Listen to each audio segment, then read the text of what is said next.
buenas noches, bienvenidas y bienvenidos, gracias nuevamente por estar en este programa.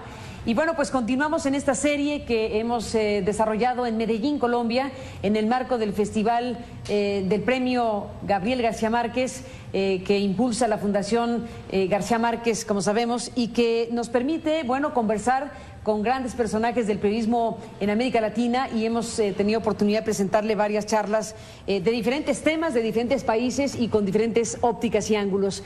Para mí es un gran gusto poder presentar en esta ocasión a dos grandes periodistas brasileños que participan en estos encuentros y en estas mesas, y que, bueno, los hemos invitado a hablar precisamente de Brasil y de lo que están viendo en este foro y de lo mucho que hay que hablar de América Latina. Saludo a Rosenthal Alves, que es un muy reconocido profesor investigador de la Universidad de Texas, director del Centro Knight para el Periodismo de las Américas, también ahí ubicado en este lugar de la Unión Americana.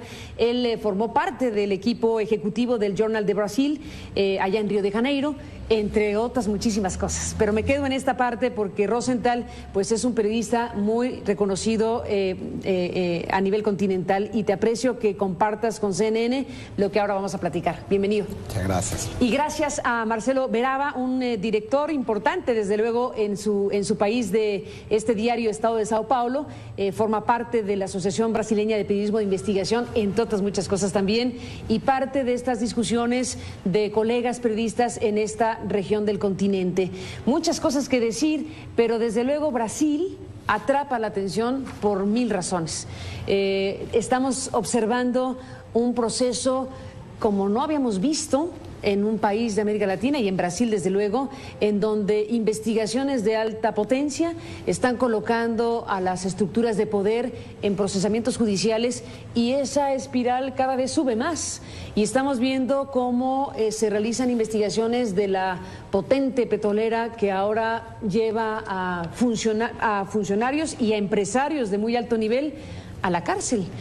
¿Podrías, Rosenthal, describir qué pasa en Brasil si te pidiera una cosa de ese tamaño? Sí, bueno, es difícil hablar en pocas palabras, pero es un proceso histórico, desde luego. O sea, nunca en la historia de Brasil, y quizás de cualquier país de América Latina, una investigación judicial y policíaca llegó a estamentos del poder y a corrupción institucionalizada tan profundamente como esta ahora. Hay algunos factores que permitieron que eso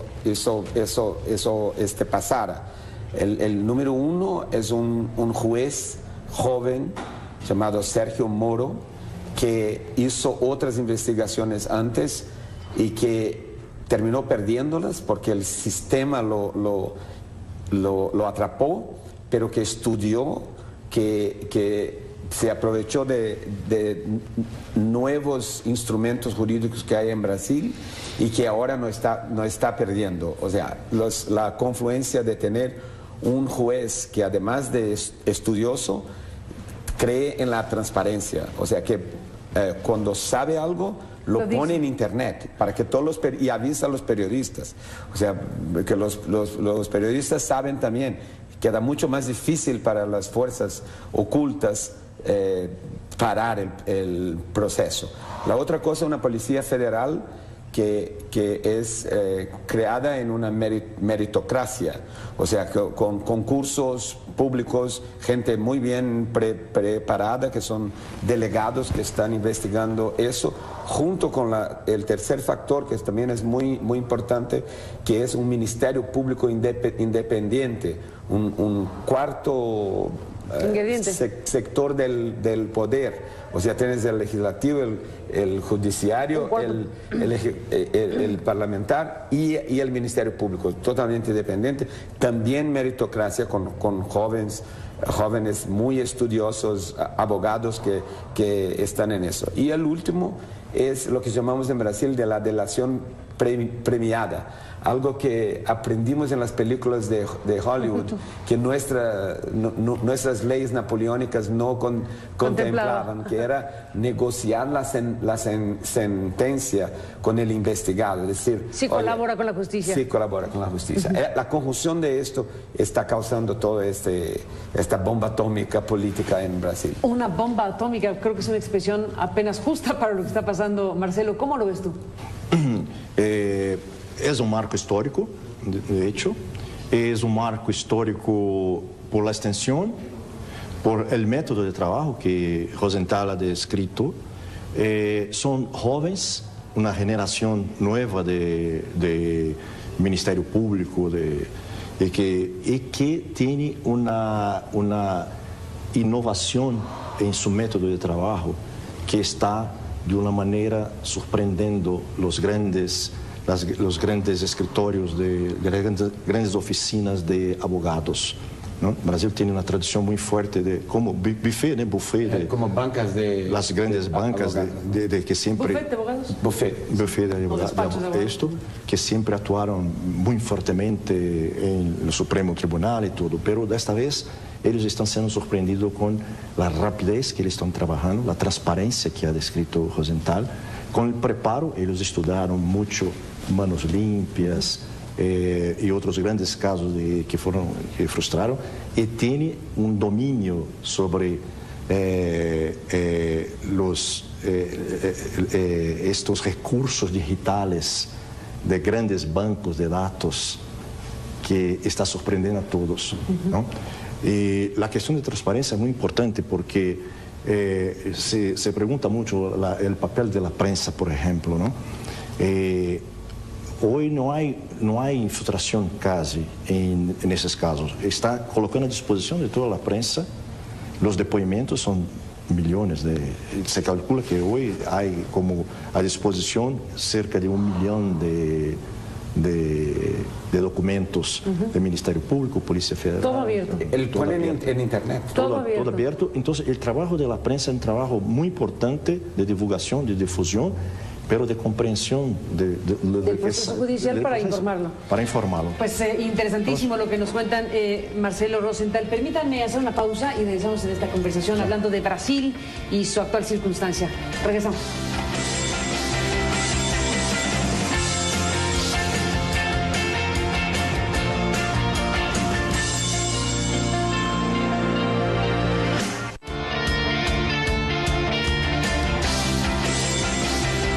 Regresamos, Marcelo Rosenthal, en esta conversación con ustedes sobre Brasil. Bueno, con mucho interés los escucho hablar de este proceso que está viviendo su país, en donde una investigación judicial está llegando a esos niveles. Efectivamente, vemos a el empresario más poderoso petrolero en la cárcel, un personaje con presencia en todo el continente, con inversiones en todo el continente, preguntas en el continente si esa situación judicial con esa empresa petrolera va a afectar otras inversiones que están echadas a andar en otros lugares del mundo. Pero más allá de eso, creo que es importante preguntar sobre cómo es que Brasil finalmente logra adquirir esta autonomía para sus poderes judiciales. ¿Cómo logra que un ministerio público sea suficientemente independiente que pueda investigar con apertura y con transparencia los estadios empresariales y políticos de Brasil? ¿Cómo es que llegan a ese punto? Bueno, en primer lugar, yo creo que es importante notar que eso es consecuencia de la Constitución de 1988. O sea, Brasil sale de la dictadura militar en 1985 y se convoca una asamblea constituyente como para que refundar la república. Y el presidente del Congreso en esa época, de la asamblea constituyente, decía que era la constitución ciudadana. O sea, años después estamos recogiendo los frutos de eso, como por ejemplo el Ministerio Público Autónomo, que no depende de los jueces ni de la policía y puede hacer sus propias investigaciones. Y menos del Ejecutivo. Y menos del Ejecutivo, exactamente. O sea que hay instrumentos nuevos y esta, como Marcelo decía, esta nueva generación de funcionarios, de jueces, de procuradores del Ministerio Público que están liderando eso. Y los propios políticos que en algún caso están siendo investigados fueron algunos de los que crearon estas leyes. ¿Por ejemplo?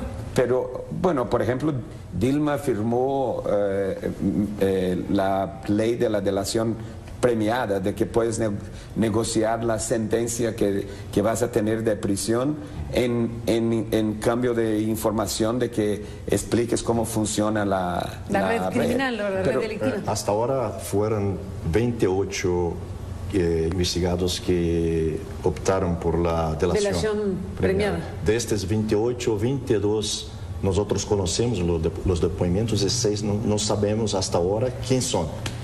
Porque están en sigilo. Porque la justicia puede proteger. Hasta el momento en que se valida el depoimento que el Supremo Tribunal dice que puede hacer la negociación y aceptamos la colaboración premiada, hasta entonces es sigilo total.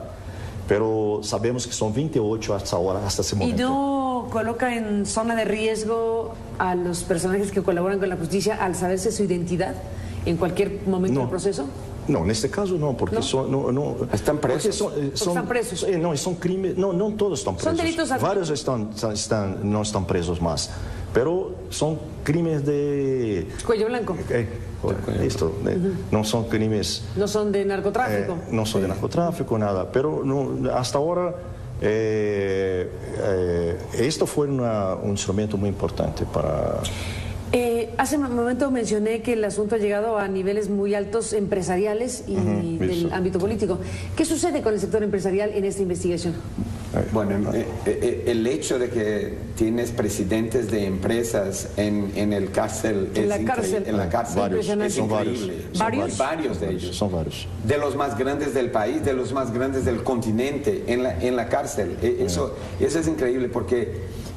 El importante es notar también que eso no es un crimen, una corrupción que se inventó hace poco. Eso es lo que se hacía en Brasil desde siempre. Esa es nuestra herencia ibérica de la corrupción que siempre hubo. Sí. Pero hay una diferencia que es, ellos estaban más preparados, los empresarios, ahora, porque habían tenido la experiencia de Mensalão, de otros, estaban más preparados, pero no sabían que el Ministerio Público también estaría más preparado. Entonces, ellos, la red que fue descubierta es sofisticada, es compleja, no es una red común, normal, ¿no? Estaban ellos no imaginaban que se llegaría hasta ahí. Son 16 grandes empresas de infraestructura que están involucradas. ¿Cuál era la dinámica delictiva? ¿Cuál era el funcionamiento que ahora está bajo un proceso judicial? Ellos formaron un cartel. Un cartel. ¿Listo? Y este cartel ¿De 16 empresas? De 16 empresas, 8, 7, 9, en cada caso trabajaban. Son 8 o 9 refinarias, grandes casos en África y todo más. Y ellos dividían y criaban siempre un sobrecosto, ¿no? Sobrecosto para esto, y dividían entre los partidos políticos y para ellos mismos, ¿no? El enriquecimiento personal fue muy grande. Tanto de los funcionarios como de los del partido. Pero estamos hablando de miles de millones de dólares en contrato. O sea, no estamos hablando de algunos millones de dólares. O sea, estamos hablando de contratos de 900 millones de dólares que ellos decían, pone 1% más. 1 a 3. 2% más y nos pasa las proporciones de eso hasta ahora se calcula, Sergio Moro, el juez, calcula hasta ahora más o menos como 2.5 mil millones de dólares 2.5 mil. Mil millones de dólares. 2 millones de dólares. 2.5 mil. O sea, millones de dólares. 2 mil millones de dólares y la mitad de 500 millones de dólares. Exactamente. Pero eso realmente era un esquema tradicional. Ellos tenían la certeza de la impunidad. Y Marcelo menciona el mensalón. Es muy importante el mensalón. El mensalón fue el escándalo anterior que llevó por primera vez en la historia un banquero y un empresario a prisión en Brasilia, a la Papuda, que no había visto antes. Entonces, comentaba el colega Hélio Gaspari conmigo, o sea, el efecto Papuda, el efecto de la penitenciaria, donde dos ricos empresarios estaban, fue enorme en ese proceso.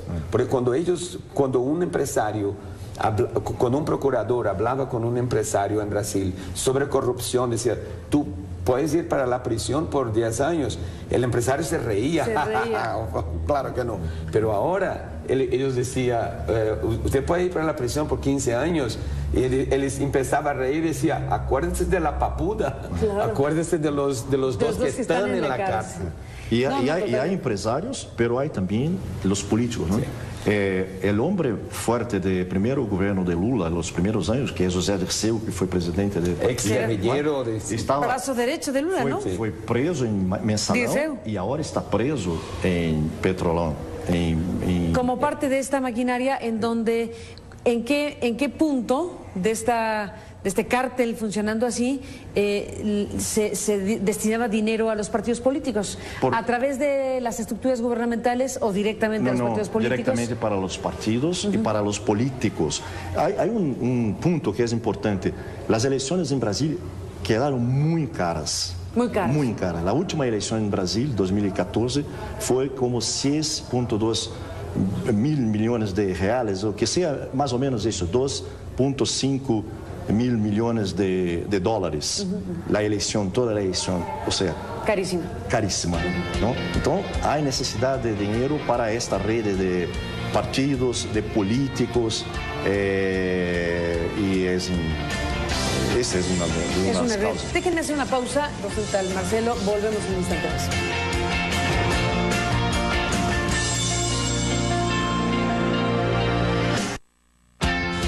Entramos en la parte final, regresamos en este muy interesante programa hablando de Brasil. Volvemos.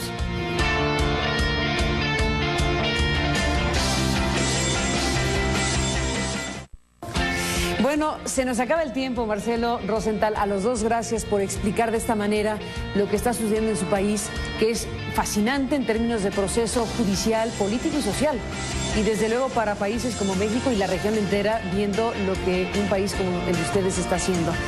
Nos despedimos. En esta parte final tenemos algunos minutos. Me gustaría retomar, Rosenthal, lo que hace un momento escuchaba sobre cómo es que la ruta del dinero, este cártel operando con contratos multimillonarios y colusiones múltiples del poder empresarial, el poder político, partidos, para repartirse de los bienes nacionales un pedazo multimillonario.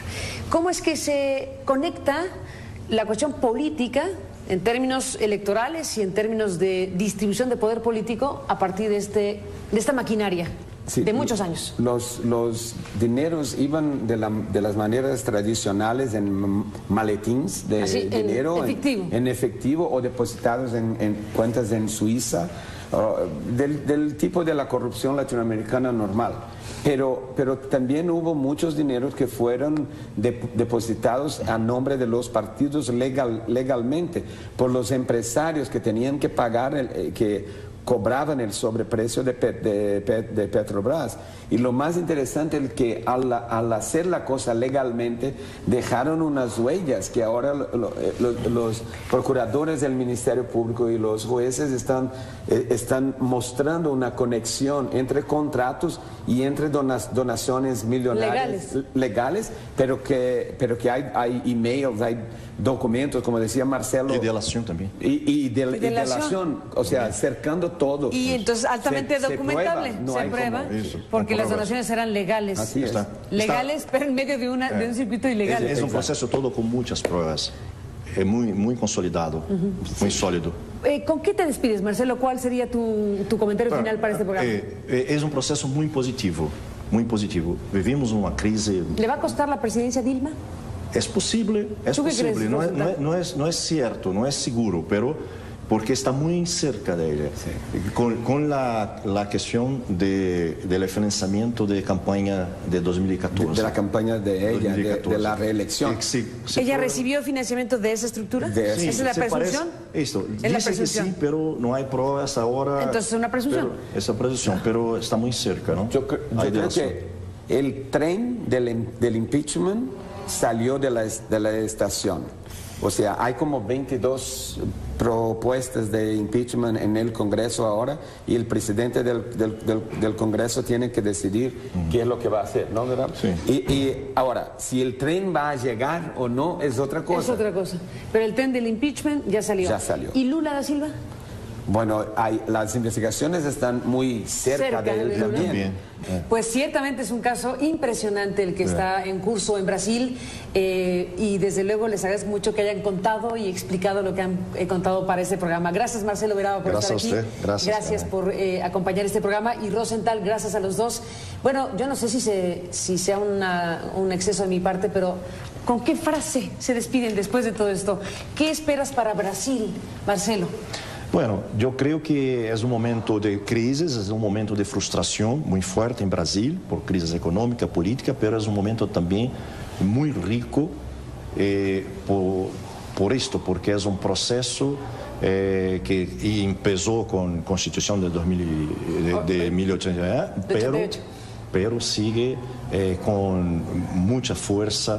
Hay en la población un poco de recelo que puede suceder en el futuro, pero yo creo que es bueno. ¿Con qué te despides, Rosy? Yo creo que la cosa va a quedar mucho peor, pero antes de empezar a mejorar y estamos creando un país mejor para nuestros hijos, para nuestros nietos. Esa es mi esperanza. O sea, la conjunción de la crisis económica con la crisis política y el efecto negativo que la crisis política causa en la crisis económica va a hacer daño en los próximos meses y años, pero estoy de acuerdo con Marcelo Beraba que es un momento histórico de mejorar el país de una manera profunda que no habíamos. Somos un poco maníacos, obsesivos, depresivos, que hoy estamos muy eufóricos. Hace 4 años éramos el mejor país del mundo, que con el futuro. No, 2 años. Hace 2 años era Brasil, y ahora estamos el milagro brasileño. Y ahora estamos en depresión y de repente viene la Pero no euforia será parte a ver, me detengo. ¿No será parte de ese milagro brasileño? ¿Esto? ¿De otra manera? Quizás no, o sea, quizás estamos en territorio, como dirían los portugueses que nos descubrieron, nuestro territorio. Estamos por mares nunca antes navegados. Estamos en un territorio absolutamente nuevo en términos de retar el sistema político corrupto que tenemos desde siempre. No sabemos hasta ahora cómo fueron 7-1 de Alemania, por ejemplo. Estamos hasta ahora sin saber qué se sucedió. Bueno, gracias, Marcelo. Gracias, Rosenthal. A los dos un gusto conversar con 2 grandes periodistas brasileños que han permitido escuchar esta realidad brasileña en estos momentos. Hasta la próxima, y gracias a usted que nos permite acompañarle. Buenas noches y hasta mañana.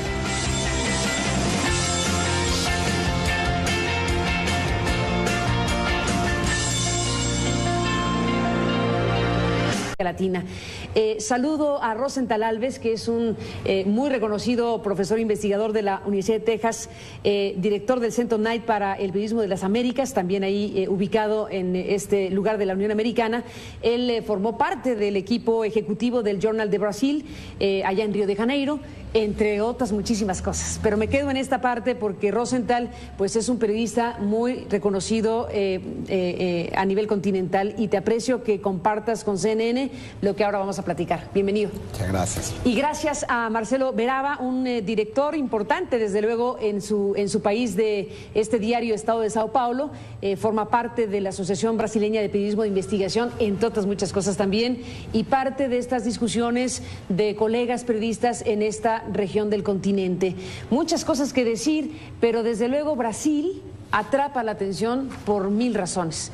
Estamos observando un proceso como no habíamos visto.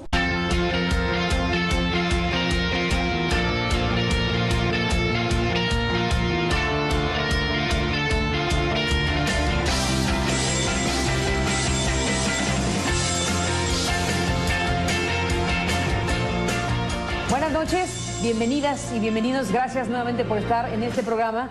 Y bueno, pues continuamos en esta serie que hemos desarrollado en Medellín, Colombia, en el marco del Festival del Premio Gabriel García Márquez, que impulsa la Fundación García Márquez, como sabemos, y que nos permite, bueno, conversar con grandes personajes del periodismo en América Latina, y hemos tenido oportunidad de presentarle varias charlas de diferentes temas, de diferentes países y con diferentes ópticas y ángulos.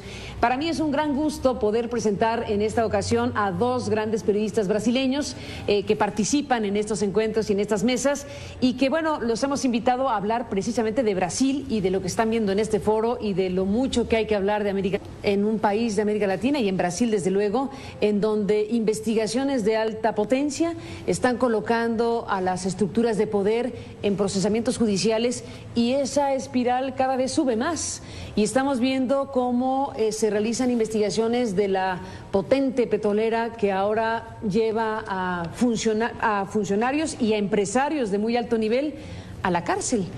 ¿Podrías, Rosenthal, describir qué pasa en Brasil, si te